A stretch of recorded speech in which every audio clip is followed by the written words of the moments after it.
To the extent that we live our lives in a manner that is consistent with the truth in our heart, we thrive.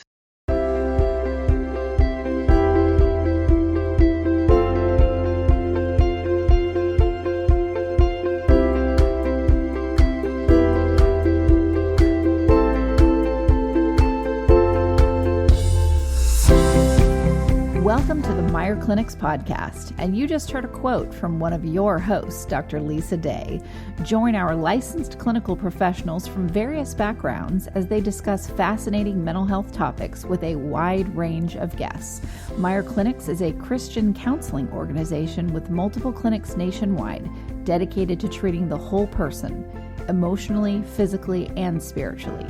Welcome to our listening family. We thank you for joining us.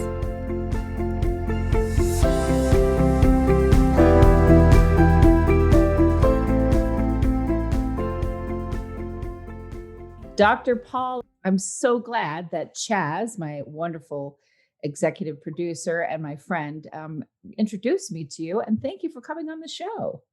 Thank you very much. It's a pleasure to be here. So let's talk about first, I'm looking at like the order of things that you've done. And I'm trying to figure out what to start with first. The thing that is one of the standouts, because there's so many, is the PhD in meteorology. Wow, meteorology is really the only career where you can be wrong and still keep your job. What in the world got you into that? Well, that's a good question, Kristin. I was very interested in science and math as a youngster, and I would be on the front lawn of my house outside on a sunny day, just looking up at the sky above me. And there were good guys, which are the sun and the fair-weathered puffy clouds that dotted the sky like a painting.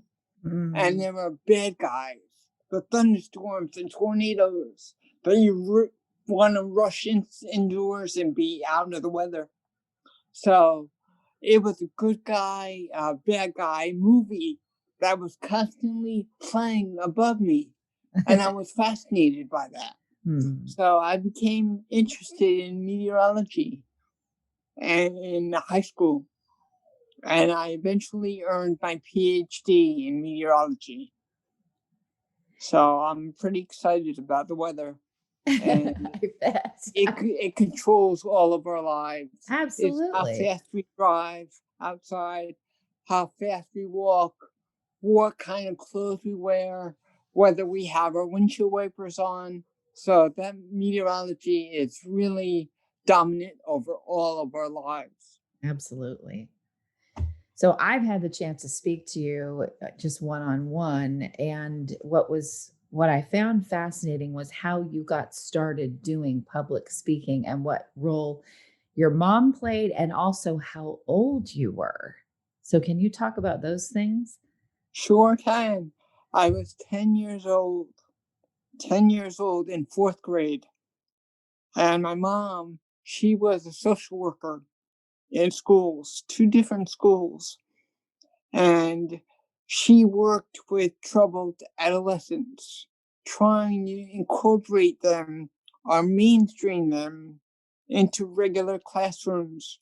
And she realized that to successfully integrate them meant that all their other peers had to accept them as their own friends for their abilities.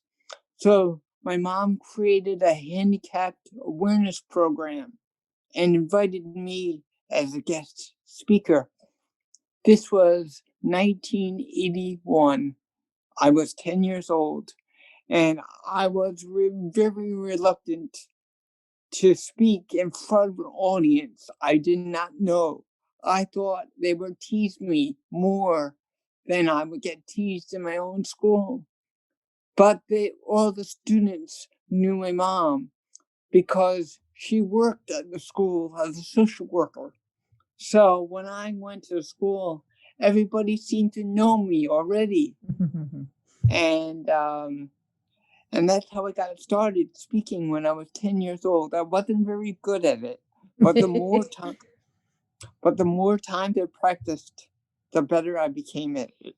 And Mom and I would often go out for lunch. I did not want to go back to my school for the second half of the day. So I would try to delay her taking me back home to school.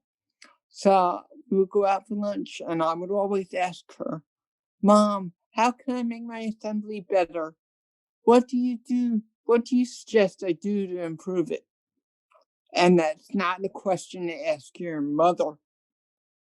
You were wonderful. Of course. There's nothing I would change. I could not get any criticism out of her. So I started to criticize myself just a little bit to make the future ones that much more interesting to the audience. And over the next several years, I expanded the program to include disability awareness, anti-bullying, character education, peer leadership, overcoming adversity, and even substance abuse prevention. I know I want to have you come on one of our shows on the network that's done by a hospital that works with kids that have autism. And so I wanted to ask you, because that's not much a part of what I've read on your site. Where does the autism piece fit in with you? Well, I have a story to share. And during my presentations, I share stories. And one of them is very fascinating with a child I did not know who had autism. All right. Now, it's a sad story, but bear with me. It turns out very emotional and heartfelt. 2 years ago, my mom was on life support in the hospital, and my dad encouraged me to get some food as I had not eaten in several hours. All right. So I went to the Panera Bread next door, and I was having lunch alone. All right.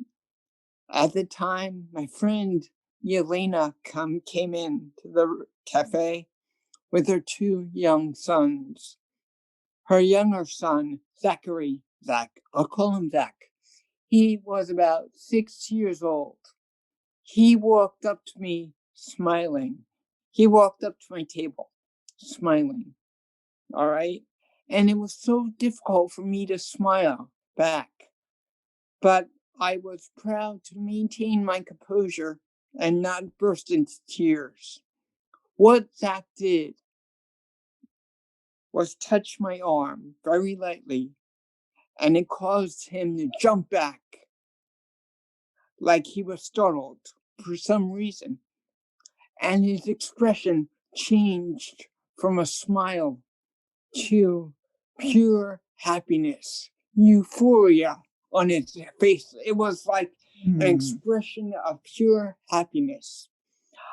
I didn't understand it at the time, all right? But somehow, without using words, he already knew what I was facing, all right? My mom, she sadly passed away that same evening. Now, fast forward 1 year later, exactly 1 year later, Dad and I go to the cemetery to leave Mom a beautiful bouquet of flowers at her gravesite, a new gravestone. And after that, I was having a late breakfast at Panera, again, alone. All right. While I was having breakfast, I was overcome with sudden chills inside my body. And it was a feeling of intense warmth and goosebumps forming up my arms. I didn't know what was going on. My thoughts turned to my mom at that time. They were always with me every day, but more importantly, at that moment. And it turns out I said hello and told her she was greatly missed. When I finished breakfast, I spotted Yelena with her sons seated at another table behind me.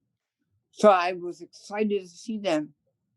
All right, Yelena and Brian, her older son, were so excited to see me. Now, Zach was the opposite. He didn't want to look at me. He was face down. He put his palms over his face, like looking down, face down in the booth, not wanting to interact with me at all. Now, his mother and brother didn't know what was going on. I seemed to understand what may have been frustrating him. So I excused myself from the table, and while refilling my iced tea, I mentally asked my mom to please move away for the moment, because I think your ghostly presence is scaring the child. I returned to their table 1 minute later with my full iced tea, and Zach was back to his smiling and curious self. At that moment, I understood what happened. And Zach made me realize that a mother's love is eternal, is everlasting, and it never fades with time. And, when I think about children with autism, we always think they may be slow or challenged, but that's not true at all. It's us who are slow and challenged, not them. They are very advanced because they have their own unique abilities that we don't have. In fact, 100%. I've witnessed that firsthand many times. And what I believe happened is that Zach sensed a loving spiritual presence around me. Children with autism can detect love and optimism, and they're attracted to what would you call them? Auroras, like around people or objects of love and optimism. Yeah, and someone's aura. Yeah, yep. Auras, and they're repelled by anger or hostility, and they sense that around people, around objects, around homes. And we never learned how to understand the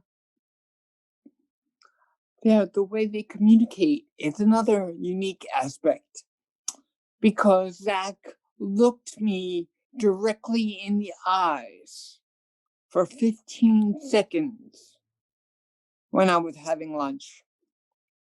And I was thinking over and over the next several months what went on. And I finally realized that children with autism can communicate with their minds. Oh, yes. They communicate telepathically, but we never learned how to respond to them. Isn't that interesting, Dr. Paul? Because I have had that experience myself, and it's like if people can't see it, if they can't see something, it isn't real for them. And I always think, oh my gosh. I mean, I have sat with many people with autism and had them read my mind. Like they knew what I was going to say before I said it, or they told me something that I was thinking that I had never shared with anybody. Exactly. You have more experience with them. And this was my first experience with an autistic child. And it was fascinating. And I was drawn to him. And autism is not a disability at all. It's an ability, a capability. Right. And we should value those with any challenge at all. Because when we focus on our abilities, our disabilities fall into the background. They're not important at all. They're important in the fact that they instill in us the motivation and courage to realize our goals and dreams. And that's important for parents to understand as well. Absolutely. I want to ask a question of Chaz, actually. I want to hear this from you, Chaz. How did you meet Dr. Paul? How did the two of you become good friends? Well, Dr. Paul is actually from New Jersey, and that's where I am from and grew up. And it's funny. The past, I'm going to say about 5 years, I've known of him, but I never got to meet him. And I still, because of COVID-19, when COVID-19 lifts, Dr. Paul, we're going to go hang out. Okay. Absolutely. And I searched online high and low for a very long time, different speakers bureaus, trying to get my name out there, being a public speaker myself with disabilities. And Dr. Paul's website popped up an astronomical amount of times. I mean, it was every month I would look it up. His page would pop up all the time. And I'm like, I need to contact this man. So finally, after all those years, I connected with him on Facebook. And, we chatted that way for a couple of weeks. And then we're like, we need to have a FaceTime call, So we had a couple FaceTime calls. And it's just so intriguing because he's absolutely right. People with disabilities, to other people around us, it's a disability, but to us, it is. We're capable of more than and we have abilities that other people don't have, um, and we're superstars. We look to each other, we try to help each other, and it was great connecting with Dr. Paul on that level, that we actually spoke as, I mean, we became friends right away. Yeah. I mean, it was just amazing. We talked about my mom being a special ed teacher. He got into, he was talking about his mom. And it skyrocketed, and we just had great and amazing conversations since. And it's helped me because, he's such a motivator, and it's helped me stay motivated through the tough times that I go through. And, that's someone we all need, so. Yeah, absolutely. I want to congratulate you, Dr. Paul, on receiving in September of 2020. I mean, it's October, so this is very recent. I mean, it says Senate Award, but what's the long name for what you just received? Okay, thank you very much for your compliments, Kristin. It was a New Jersey Senate Award from the New Jersey Senator Vin Gopal. Mm-hmm. I met Vin about 20 years ago at Rutgers. And it's interesting because when I was at Rutgers, I would eat at the dining hall. And I would go into the dining hall carrying my food, and I would search around, look at all the tables around me and choose to sit with somebody I did not know who was eating alone. Because I knew what it felt like to eat alone, and I didn't want anyone else to feel that way. So I would ask them about their hobbies, their major, their interests, their hometown, because we were all in the same university, the same college. And for 4 years, we had the same zip code. But why were we so different? Why did we form cliques when we should not have? So I would make friends with them, and that's how I made friends with Ben. And I sat down with him, and he has such fascinating ideas for improving our lives collectively that I knew he was destined for great things. And now he's a New Jersey state senator of District 11, which is in Monmouth County. Fantastic. And he awarded me a proclamation for a 40-year speaking career educating others about our disabilities. Yeah, because when you start at 10 years old, yeah, it's a long career. It's a long period, but it doesn't seem long because I'm very happy when I'm in front of an audience or in front of students or professionals or teachers or educators or parents. You know, whatever the audience is, as long as I have a microphone, I'm home. I feel at home. Hi, this is Dr. Paul Meyer of the Meyer Clinics. Our Christian counselors across the country have a goal of helping all those who come to us to become what God has called them to be. If you're in a situation where you're not at peace within yourself or you just feel like there's joy that's missing in your life, we can come alongside to help you obtain peace and joy. This message is sponsored by the Meyer Clinic Foundation, a nonprofit Christian counseling ministry. The number is 1-888-7-CLINIC, 1-888-7-CLINIC. Now, haven't you also written a book? I'm writing a book right now. Okay, that's what it was. Draft stage.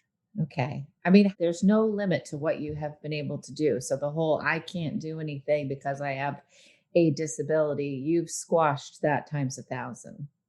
Exactly. When you rip the T out of the word can't, what are you left with? Can. Yes, I can. I love it. And that's very important for everyone to understand. It's our abilities that make us special, not our disabilities. How have you seen, and let me start it with an example. I've been in mental health for a long time personally, and then also professionally. And I've seen how the stigma around mental illness and the term mental health have certainly changed. It's certainly gotten better out there. What have you seen in the world of disabilities in terms of the bullying, the lack of understanding, the people talking to you or anyone else like they're not intelligent, sentient beings? I mean, how, because I have to preface it with this too. I grew up with a grandmother who was a foster grandparent. So so this is what I was surrounded with. I was always with the kids that she was working with. This was normal for me. So I never thought anything of it, but I always witnessed with much pain how the rest of the world would treat whatever kids I was with. And that was really hard because I was a pretty sensitive kid. So that was really hard for me to witness. So how have you seen things get better, maybe get worse over the years? Because you've been in this a long time and you've had your quote unquote disabilities your whole life. When I was in high school, a ninth grader, I was sitting in the lunchroom in the cafeteria having lunch with my friends. I did not see the senior jock coming up behind me. He's a big guy. He actually lifts me up into the air and dumps me in the wheeled garbage bin, and then parades me around the cafeteria while it was in the garbage bin. I didn't want to stoop down to his level. All right. He may have felt pride for what he was doing, but I didn't want to stoop down to his level. I wanted to bring him up. So after that happened, I went to my principal and I explained to him what went on in the cafeteria. But I added, please don't get the jock in trouble. Don't punish him. So I did not know this. My principal suspended him for 3 days. 24 years later, he finds me on Facebook. The jock finds me on Facebook. Doesn't add me as a friend. Instead, he sends me a profound apology as a message, apologizing for his actions all those years ago. Oh, wow. Because he has kids now, and he understands that what he did was so cruel. And he ended the message by saying, Paul, if you forgive me, please add me as a friend. Oh. So he didn't add me, he asked me to add him. I smiled and I clicked add friend. Ugh. You know why? People can change when we become educated about the differences we all share. And those differences should be celebrated, never ridiculed. And you know what the favorite part of the story is? Forgiveness. When you forgive someone, you're releasing all that anger, all that hate, all that frustration, and you're just letting it go. It's not bothering you anymore. Right. And it allows you to become happier, hopeful, and the world just seems better when you forgive someone. So forgiveness is never a sign of weakness. It is always a sign of strength. Absolutely. And with everything, I think as mental health, if people have any type of adversity, the first thing that they should do is forgive someone who wronged them in the past. Their world becomes lighter and brighter. Very true. And happier. And then try to educate others. And that's exactly what you're doing, Kristin and Chaz. And I appreciate that. Because you are educating others about what they can do instead of what they can't do. I think, Dr. Paul, I mostly educate people on how annoying I am, but that's a whole other thing. Stop. No, you don't. They have to listen to me. I'm the constant on every show. And I'm like, oh my God, some people have listened for 8 years. I don't even want to listen to myself that long. But anyway, so you've seen it get better, Dr. Paul. I mean, you've seen kind of have you seen some change with all of the, anti-bullying campaigns and the mental health awareness and the disability awareness? You've seen it get a little bit better, you think? Yes, I have. But social media has brought another perspective into this. Bullying is typically less physical now and more social media because people hide behind the computer. Yeah. And sadly, they hide behind the computer. So I've tried to break the stigma by reaching through the screen virtually. These days in the COVID world, it's now virtually. I could open hearts and minds by reaching through the screen and capturing that, creating that emotional bond with listeners. And that's exactly what you are doing.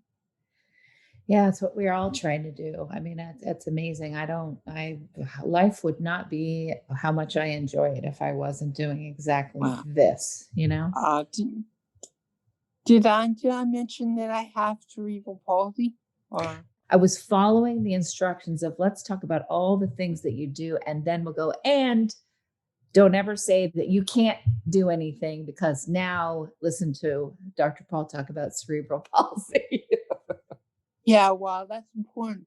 I may have cerebral palsy, but the cerebral palsy doesn't need to have me. Right. Very humble.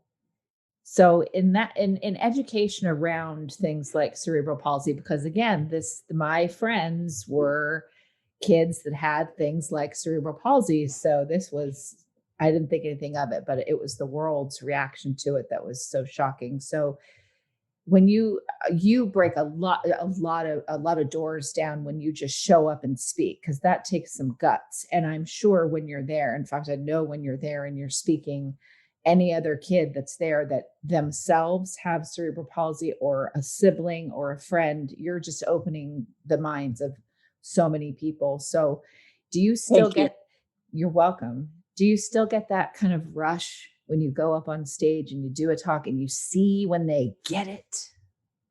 Well, I love the questions that I get from the audience, because the questions are usually profound. Some of the young students who are in maybe 4th grade, 3rd grade, or even middle school, they come up to me and say, ask me a question: how does it feel to jump out of a plane? Because I share a video with them, and the video has some of my skydiving, scuba diving activities, my paintings, and I answer that question with honesty and humor. And my response is, I didn't jump out of the plane. I was pushed out. And when I'm pushed out of a plane at 13,000 feet, flying at 13,000 feet, my first reaction was pure happiness. I felt like I did not have cerebral palsy anymore. I was falling at 200 feet a second. Oh my gosh. For 1 minute. You can't scream. I wanted to scream and yell joy, but I could not scream. I had to keep my mouth firmly shut to prevent myself from choking on air. Yes, exactly. Man. Or whatever bug happens to just right there. Yeah, exactly. Yes. Big dog. And I loved it. I didn't tell my parents for a whole month that I was pushed out of a plane. Oh my gosh. And then I waited a big family reunion. My cousins, my sister, my little brothers were there. And I shared with them the video, watched their expressions, and I loved it. I did it again the following summer, but it wasn't the same. So I'd rather keep my feet on the ground. I hear you. I want to make sure our listeners know where they can find out more about you and have you do virtual, or when we have a vaccine for COVID, come back and do in-person speaking events. So please share with my listeners where they can find you. All right, I'll be happy to. I have designed my own website. It's the name of my favorite Billy Joel song, www.justthewayouare.com. Great domain. And that is my favorite Billy Joel song. I have pictures with Billy Joel on the website, and I have a photo gallery. A TED Talk is on the website. Viewers are encouraged to watch my TED Talk and read about the description of my assemblies. I speak in person and virtual, and my programs are generally very uplifting. They're funny, but they're insightful. Yes, they are. Thank you so much for coming on my show. Thank you very much. And remember, never let your attitude become a disability. And there's one more that I have to share that I love. I'm going to your homepage here. Taking the dis out of disability. I love that. Thank you. Jazz, thank you so much for the introduction and for joining me. Oh, of course, Kristin. It was a pleasure as always. And listeners, thank you for tuning in.